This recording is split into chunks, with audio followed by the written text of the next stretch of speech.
Greater Noida site for central park में Shri Ramlila committee greater Noida के तत्वाधान में चल रही लीला का मनोहारी मंचन किया गया। 4 अक्टूबर दिनांक शुक्रवार को शिव सती संवाद, रावण तपस्या, इंद्र दरबार, नारद मोह, रावण कारागार, राक्षसों का अत्याचार और विष्णु जी का प्रकट होना आदि प्रसंगों पर आधारित लीला का मनोहारी मंचन किया गया। देखिए लीला मंचन की कुछ खास झलकियां। संहारते हैं निराकार रहते हुए अपनी शक्ति द्वारा दुष्टों का नाश नहीं कर सकते, जो उन्हें अवतार लेने की आवश्यकता होती है। सब कुछ है, परंतु अवतार लेने से कार्य अधिक सिद्ध होते हैं।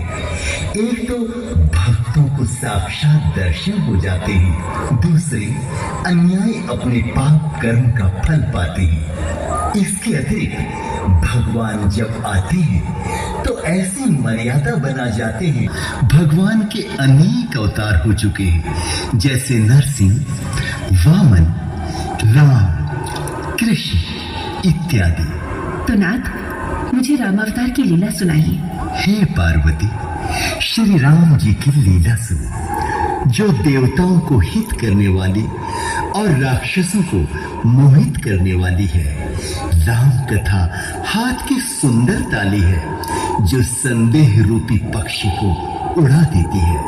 राम जी की कथा कलयुग रूपी वृक्ष को काटने वाली कुल्हाड़ी है। हे नाथ, उन्होंने मनुष्य का शरीर किस कारण धारण किया, मुझे विस्तार से समझाकर कहिए।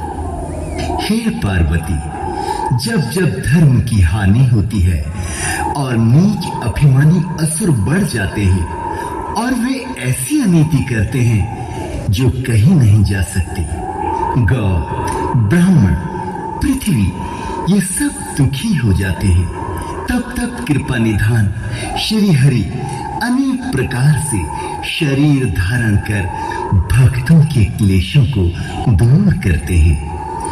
वे असुरों को मारकर देवताओं को राज्य देते हैं और अपनी बांधी हुई मर्यादा की रक्षा करते हैं तथा संसार में अपने निर्मल यश का विस्तार करते हैं। हे पार्वती, राम जी के जन्म लेने का एक कारण और भी है। अब समय आ गया है नारद जी के श्राप का पूरा होने का। नाथ, मुझे विस्तार से बताइए ना। अब आगे का विवरण तुम स्वयं अपनी आंखों से देखो।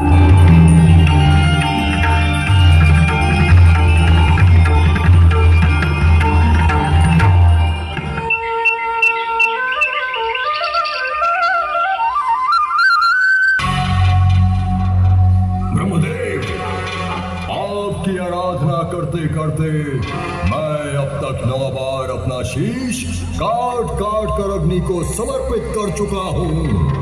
अब अंतिम और 10वीं बार मेरी आपने प्रार्थना नहीं सुनी तो आपकी शपथ, मैं आपका नाम कभी मुंह पर नहीं लाऊंगा। सारे संसार में घोषणा कर दूंगा कि ब्रह्मदेव शक्तिहीन और निर्दयहीन है। वो ना किसी की तपस्या से बसीजते हैं और ना आराधना से।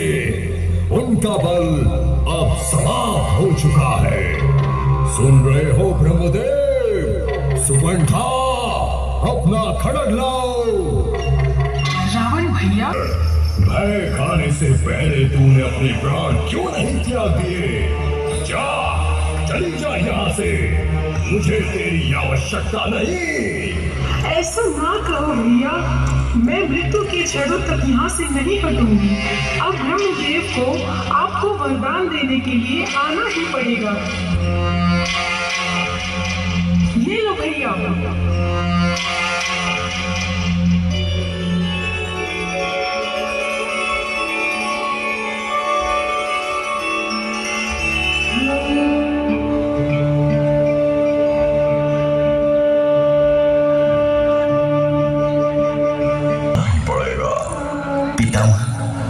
हम कुछ समझे नहीं, आपको जाना ही पड़ेगा।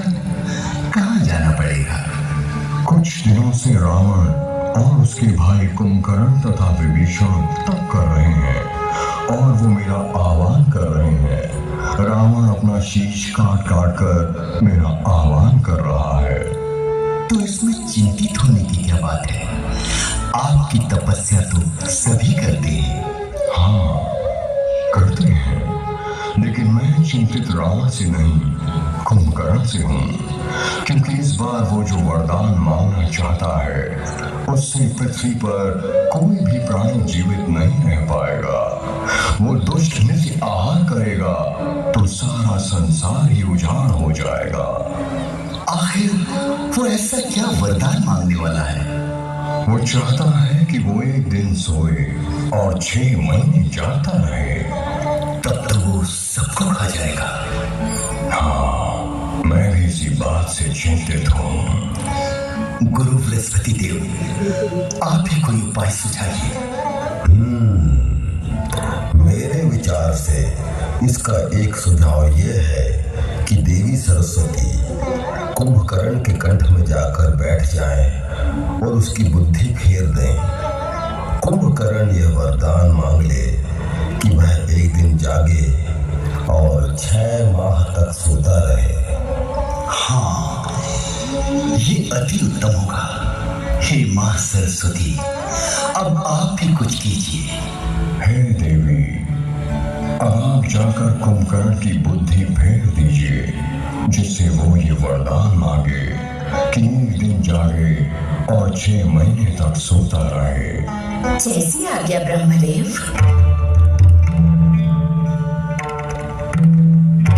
प्रसन्न हो।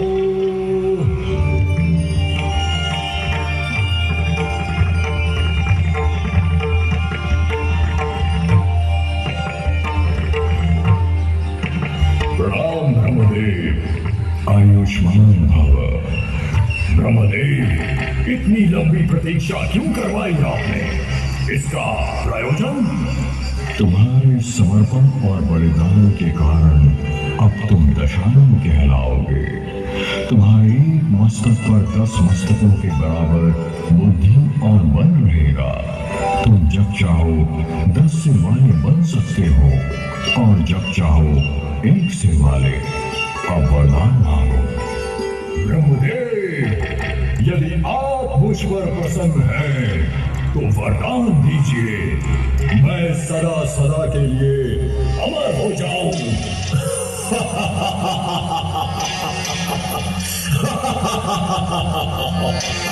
जिसने जन्म लिया है रावण, उसे एक न एक दिन मरना ही होगा। तुम कोई दूसरा वरदान मांगो रावण। यदि आप मुझे अमरता का वरदान नहीं दे सकते तो मुझे ये वरदान दीजिए कि मैं ना किसी देव से मारा जाऊं, ना किसी दानव से। नर और वानर इन 2 जातियों को छोड़कर हम और किसी के मारे ना मरे, यही वरदान दीजिए। तथास्तु, मैं तुम्हें ये भी वरदान देता हूँ, तुम जब भी चाहो अपनी इच्छा अनुसार रूप बदल सकते हो।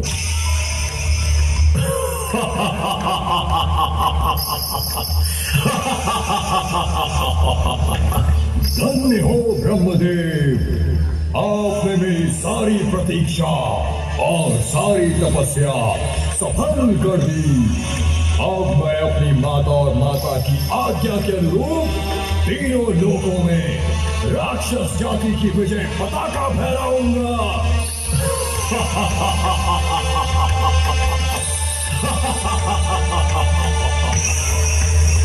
दर्शन करके मुझे सब कुछ प्राप्त हो गया। मैं तुम पर प्रसन्न हूँ, वरदान मांगो।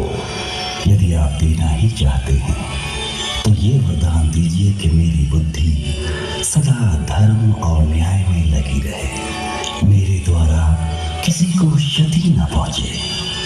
तथास्तु, इसके अतिरिक्त मैं तुम्हें वरदान देता हूँ कि बिना सिद्धि के ही तुम्हें ब्रह्मास्त्र सिद्ध हो जाएगा और तुम्हारी कीर्ति अमर हो जाएगी। मैं कृतज्ञ हूँ पितामह, और माता केतसी के प्रति भी कृतज्ञ हूँ। जिन्होंने मुझे आपकी आराधना के लिए प्रेरित किया। कुंभकर्ण, तुमने भी अपने भाइयों के साथ एकाग्र तपस्या की है। मैं तुमसे भी प्रसन्न हूँ।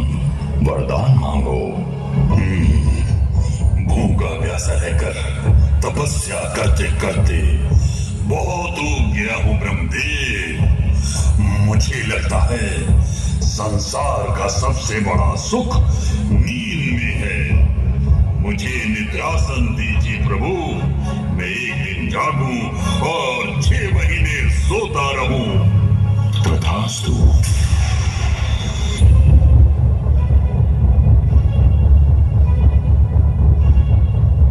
आपत्तियां ही अपने सिर ले। अफसोस, भाग्य में हाय, हमारे कभी आराम नहीं, दिन नहीं, रात नहीं, सुबह नहीं, शाम नहीं। रोज संकट की घटा घिर के नहीं आती है। मेरी एक एक घड़ी गम में गुजर जाती है। महाराज, बस इसी समय हो सके नारद का मन डिगाओ। मिटा दूंगा सदा के वास्ते चिंताएं सब मन की। कभी तुमको रहेगी ना फिर सुख संपदा के साधन की। जैसी आज्ञा महाराज। प्रणाम इंद्रदेव। कामदेव, तुम्हारा पराक्रम तो संसार में विख्यात है। बड़े बड़े देवताओं का मन लुभा देना तुम्हारे लिए साधारण सी बात है। इस समय तुम भी मेरी सहायता करो और हिमगिरी पर जाकर अपनी माया रचो। और हाँ, एक बात याद रखना, महर्षि नारद को भूले से भी मत छू लेना, नहीं तो वहीं जलकर भस्म हो जाओगे। जैसे आज्ञा महाराज।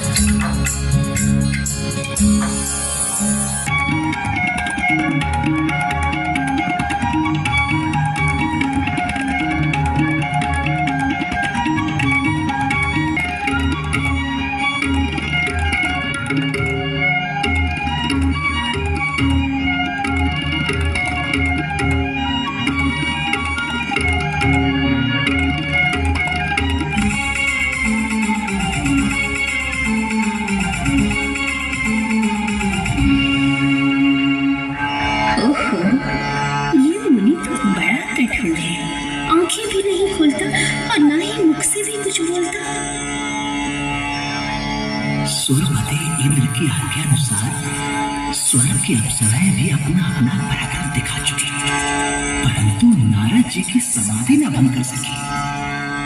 अब मैं भी अपनी शक्ति को आजमाता हूँ और युक्ति की कमान पर काम का बाण चढ़ाता हूँ। कराता हूँ इन्हें स्वर्ग के आराम का दर्शन, हिमालय की गुफा में देवपुर के धाम का दर्शन। दिखाता हूँ अभी करके इन्हें सारा जहां अच्छा। पवन अच्छी, शगुन अच्छा, ऋतु अच्छी, समा अच्छा।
की रक्षा का भार न उठा पाया और फिर अपनी शक्ति को इतनी तेज बनाया। निसंदेह मैंने बहुत बुरा किया, बहुत बुरा किया। जो नारद जैसे महर्षि के सामने चला, एक सच्चे योगेश्वर को ध्यान से विचलित करने का बीड़ा उठाया।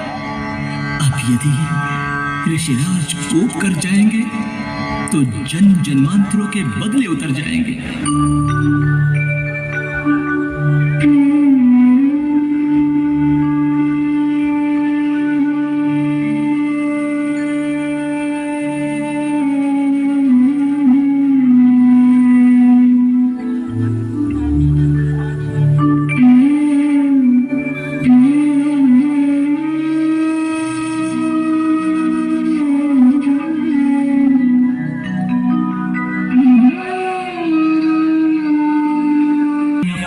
निरादर किसका होता है? मेरा अभिमान मेरे रास्ते में शूल होता है। हुआ है आज तक दुनिया में सिर अभिमान का नीचा, बिताना पड़ता है जीवन सदा अपमान का नीचा।